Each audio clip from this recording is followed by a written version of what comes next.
Dans le cadre de Regards sur la Savoie, le groupe de recherche et d'études historiques de Konya et l'association Konya ou Vivante présentent aujourd'hui l'histoire de la poterie Schlips et c'est Nicolas Millon, président du GREC, qui introduit cette évocation. Marie-Aimée Breuil, née Schlips, vous êtes, avec Bernard et Georges, qui nous a hélas quittés il y a 2 ans, les enfants d'Aimé Schlips, le dernier représentant de ces artisans potiers qui avaient un atelier au bord du canal des usines à Cognin. L'origine de la famille Schlips, qui a donné naissance à toute cette dynastie de potiers cogneraux, est, paraît-il, très éloignée géographiquement de la Savoie sur laquelle nous portons aujourd'hui un regard. Mon aïeul, Antoine Schlips, est né en 1790 à Lebus, en Silésie, ville proche de Francfort-sur-Oder, à cette époque en Prusse, aujourd'hui en Allemagne. Son père, le baron Friedrich von Schlips, y possède une Kachelofen-Fabrik, une fabrique de poêles en faïence, et c'est là que le jeune Antoine apprend le métier. Mais dites donc, c'est presque à l'autre bout de l'Europe. Alors, comment se fait-il qu'il se retrouve en Savoie ? La guerre contre Napoléon Ier provoque sa mobilisation comme sous-lieutenant dans l'armée prussienne. En 1813, la défaite de Leipzig sonne le glas de l'empire napoléonien et en 1814, le jeune Antoine pénètre en France avec les troupes de la coalition. Les opérations l'amènent en Savoie, car des régiments de l'armée de Silésie y sont envoyés en renfort d'une armée autrichienne. Démobilisé, après le traité de Paris et l'exil de Napoléon, Antoine Schlips ne retourne pas dans sa Silésie natale. Et alors, c'est ainsi qu'il se fixe à Cognin ? Non, il s'installe d'abord à Saint-Thibault-de-Coux, où il travaille dans une poterie, ce qui lui permet de perfectionner son savoir-faire acquis en Silésie. En 1824, Antoine Schlips se met à son compte et ouvre une poterie à Vimines, au lieu-dit Le Creux, dans l'ancien moulin berger, à proximité de la cascade de Coux.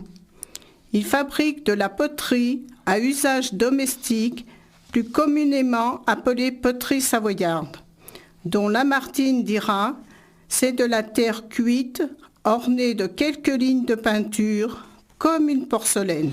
Et c'est alors qu'il fonde une famille ? En 1829, il épouse Louise Thonon, issue d'une famille de potiers.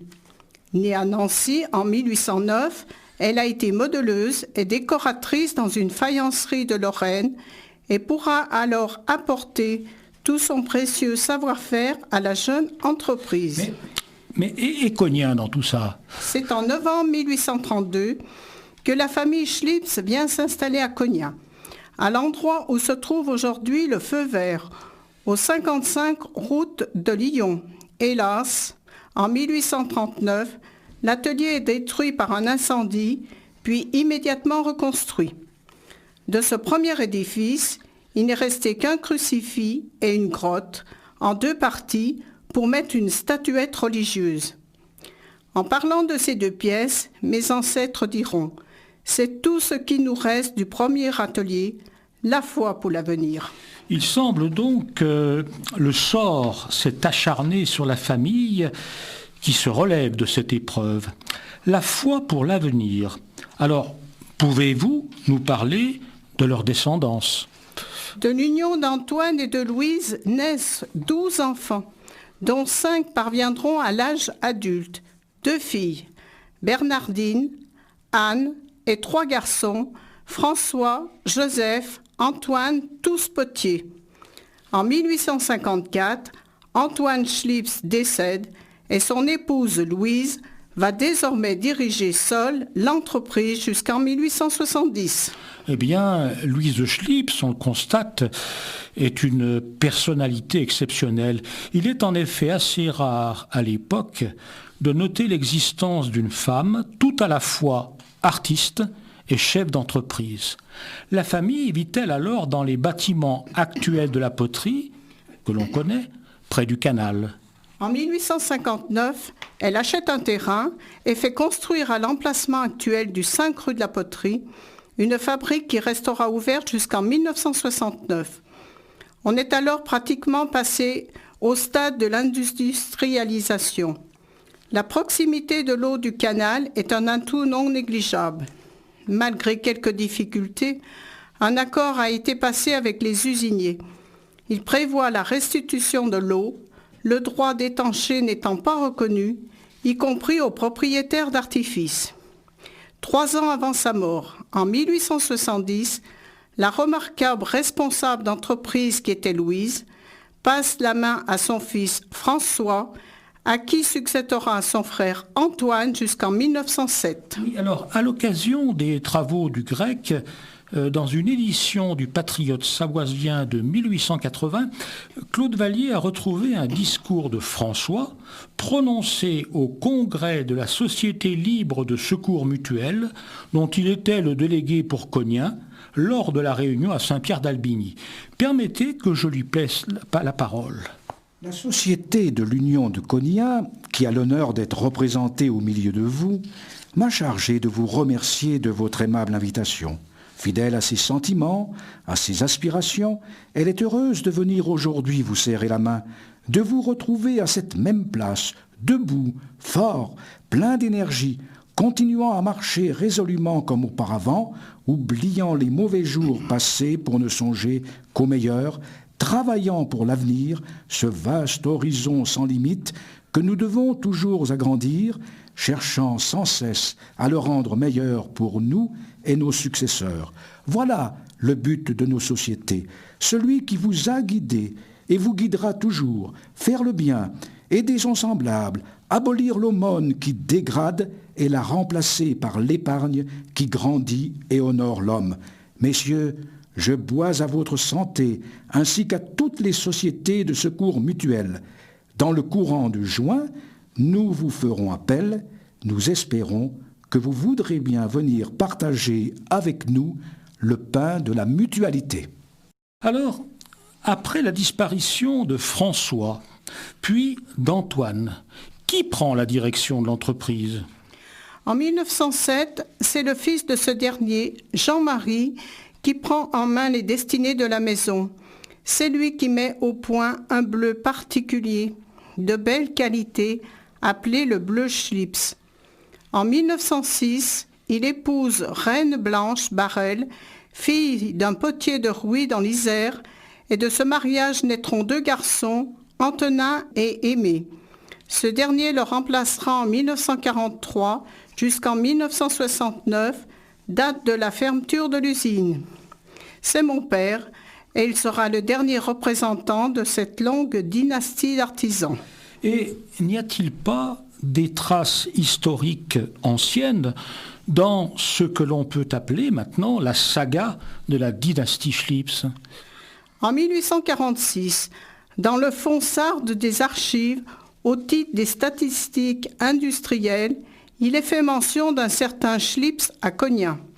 Potier fabricant de poêles de faïence, de tuyaux pour conduire l'eau, de pots, de vases, il possède un fourneau et aidé de 7 ouvriers. Il utilise du plomb d'Espagne, de la terre du pays et de la terre de Bresse. Sa production s'élève à 30 poêles par an, 1500 vases, 4500 pots. Pourriez-vous citer quelques étapes plus marquantes encore de cette histoire ? En 1923, apparition du vase de jardin fait avec une mouleuse et des moules de plâtre. De 1936 à 1940, la poterie utilise 40 tonnes de terre et fabrique 40 000 pièces par an en 6 ou 7 cuissons de 6 000 vases. En 1937, des pièces très remarquées sont présentées à l'exposition universelle de Paris.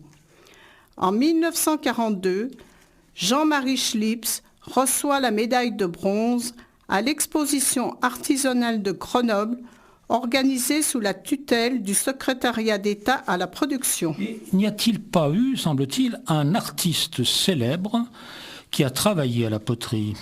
Oui, il s'agit d'Émile Simoneau, tout à la fois céramiste, peintre et poète à ses heures, qui travaillait à l'entreprise de 1919 à 1926. Émile Simoneau, au congrès des sociétés savantes tenu à Chambéry en 2012 et consacré à la littérature en Savoie, une communication de François Guéraz a évoqué la poésie d'Émile Simoneau.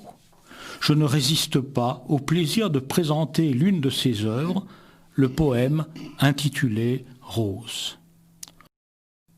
Rose. C'est la couleur légère et tendre du berceau où se penche inquiète ou rieuse la mer. C'est le phare délicat qu'emprunte la chimère qui vers son rose Éden nous emporte à l'assaut. C'est le péché mignon ou l'aveu sans défense qui laisse sur la joue épanouir leurs fleurs. L'un vêtu de candeur et l'autre d'innocence, c'est la pointe qui met du charme à la pâleur. C'est avril qui s'éveille en mante de printemps, et d'un thyrse fleuri chassant les jours moroses, fait revivre en nos cœurs ses clartés et ses roses. C'est dans le matin clair, au teint pur des étangs, l'aurore qui s'incline en sa robe rosée, scintillant sous l'éclat des perles de rosée. Il faut maintenant, hélas, parler du déclin qui touche la poterie, comme de nombreux métiers artisanaux.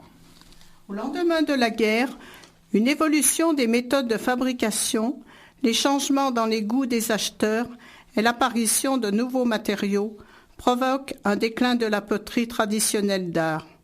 De plus, le métier de tourneur perd de son intérêt. C'est surtout le progrès technique qui donne le coup de grâce à ces fabrications. En 1964, les dépoteuses apparaissent chez les horticulteurs et les rebords des vases de jardin doivent être d'un gabarit standard. Les moules ne sont plus adaptés. Mais c'est surtout l'utilisation des vases et des ustensiles en plastique qui sonne le glas de la profession. La poterie arrête son exploitation en 1969. Aimé, mon père, a été le dernier potier de cette longue lignée. Il fut un artiste. Il avait dans ses mains quelque chose de féerique, donnant en quelques instants à la matière une forme gracieuse, vivante et parfaite. Pour la poterie, l'artiste dont nous venons de parler est d'abord un artisan. Aussi, allons-nous maintenant aborder, comme vient de le dire Nicolas Millon, les différentes étapes du travail du potier, en commençant par la matière première. Alors, Marie-Aimée, d'où provenait cette terre ? Ma famille a d'abord puisé de la terre à Saint-Cassin, puis à Bissy, où nous étions propriétaires d'un champ argileux qui convenait très bien. Plus tard, nous nous approvisionnions en Chautagne, dans les marais de Lavour. Je me souviens de cette époque, et toute petite, je voyais arriver la camionnette chargée de terre que nous stockions sur un emplacement proche de la poterie sur la propriété des frères Bollon. Alors cette terre, elle n'était pas utilisée telle qu'elle ? Non, bien sûr, il fallait l'épurer de tout ce qui pouvait contrarier le travail du potier. Pour cela, elle était lavée dans 2 bassins, pouvant contenir chacun 10 tonnes de terre avec l'eau du canal, à la suite des accords que nous avons obtenus du syndicat du canal, comme je l'ai déjà dit. La terre passait dans une broyeuse en même temps qu'elle était lavée. C'était un travail assez long, car il devait être répété plusieurs fois pour obtenir une terre très pure et qui se travaillerait bien. Ensuite, elle était séchée au soleil avant d'être entreposée à l'abri dans 2 caves à terre où, prête à l'emploi, elle pouvait conserver sa qualité pendant toute une année. Alors, pouvait commencer le façonnage proprement dit. Je revois encore mon père au travail, sur son tour, qui était activé non pas par l'eau du canal, mais par un moteur électrique qui avait remplacé les anciens tours à pied. Les vases prenaient forme sous ses mains, puis il les mettait à sécher au soleil en été, sur de longues étagères, à l'intérieur pendant la mauvaise saison, en attente de leur décoration. Bien évidemment, elles avaient reçu la signature du potier qui était toujours apposée sous leur base. Et qui est un gage de leur authenticité. Alors, après le façonnage, venait la décoration. Les décors étaient inspirés de la mode du moment. C'est ainsi que Reine Blanche, ma grand-mère, puis sa belle-fille, ma maman, tiraient de la revue La Veillée des Chaumières leur modèle où elles décoraient en harmonie avec les saisons. C'était un travail minutieux, au pinceau, dans une pièce spéciale où il ne fallait surtout pas déranger l'artiste au travail. L'originalité du décor de notre maison résidait dans le bleu Schlips, mis au point par mon grand-père Jean-Marie et qui était mis en œuvre par ma grand-mère. À partir des années 36-40, se développe un travail en décor bicolore, ocre et bleu. Sur les pièces de terre ocre était enduite une couche bleue. Une fois sèche, celle-ci était grattée pour obtenir un décor qui apparaissait dans la couche de base. Il y avait ensuite beaucoup de jaspé à partir de diverses couleurs, puis des flammés obtenus à la cuisson. Alors, cette cuisson, c'était une étape qui était, je crois, assez redoutée. C'était en effet un des grands moments de la vie de la maison. Le four occupait une vaste pièce avec un plafond en voûte, briqueté de droite et de gauche sur 2 niveaux. Il pouvait contenir jusqu'à 7000 pièces qui étaient empilées soigneusement les unes sur les autres, séparées par des briquettes. Une fois les poteries installées, le four était muré et on pouvait procéder à l'allumage du feu. La cuisson prenait environ 18 heures avec plus de 300 fagots de bois de montagne et 60 fagots de sapin que nous avions descendus du grenier où ils étaient rangés. Il y en avait toujours des provisions impressionnantes pour plusieurs fournées. Inutile de préciser qu'il ne fallait pas quitter le four et les hommes se relayaient pendant ces 18 heures d'affilée pour alimenter le feu. Tout ceci pour arriver à une température finale de 1000 degrés. Mon père surveillait la cuisson à la couleur de la fumée. Du départ, elle était noire, puis elle sortait blanche en fin de travail. C'était un clin d'œil aux élections papales. Puis venait le moment le plus attendu, celui de l'ouverture du four, non sans appréhension, car des incidents avaient pu surgir dans la cuisson.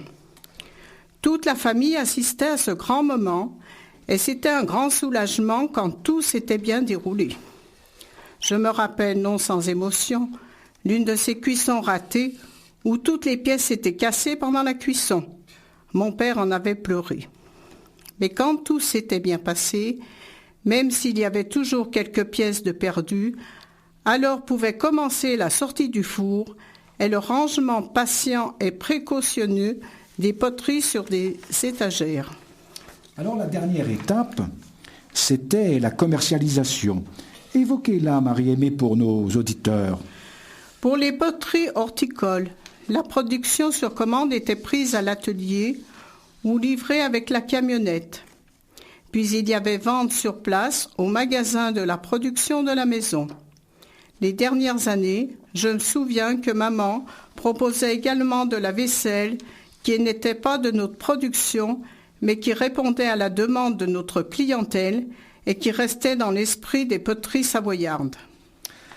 La poterie s'est éteinte, vous l'avez dit, avec la mort de votre père, le dernier potier de cette belle lignée que vous avez évoquée avec Nicolas Millon en début d'émission. Mais votre fille a constitué au fil des ans une belle collection des poteries de ses ancêtres et, d'une certaine manière, elle les a ainsi soustraits à l'oubli du temps. Merci, Marie-Aimée, pour votre témoignage et laissons maintenant à Nicolas Millon le soin de conclure cette émission. Oui, aujourd'hui, on acquiert certaines œuvres d'art pour des sommes très élevées. Et les brocantes proposent des objets de céramique de la vie quotidienne à des prix qui, disons-le, feraient sans doute pâlir leurs créateurs. N'oublions pas que dans un local du rez-de-chaussée de l'atelier de l'eau à Cognin, une vitrine présente de remarquables poteries Schlips. À une époque où les clubs d'initiation à la poterie se multiplient sur les lieux touristiques, on se presse dans les boutiques pour admirer des poteries dites fait main. On y observe aussi, avec intérêt, l'habileté de l'artisan qui, reprenant les gestes d'autrefois, donne une forme à la glaise luisante, docile sous ses doigts, comme cela se fait à l'atelier poterie de Cognin, sous la direction de Léa Pitre.